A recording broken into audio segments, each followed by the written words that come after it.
kati wano wendi lengera waggulu wali soko otunuleyo olabyeyo kati njagala otunule wansi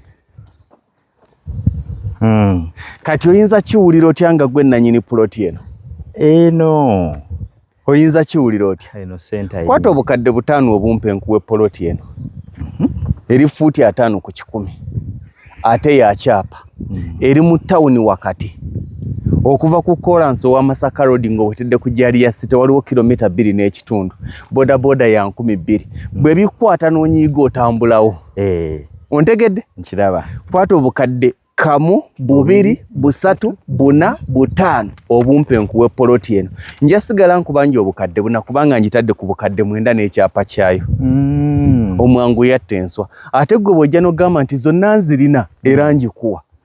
ate nga zonna zonsasulako okkirizibwa okutandika okukozesa ewantu wonga bw'oyagala essimu 0700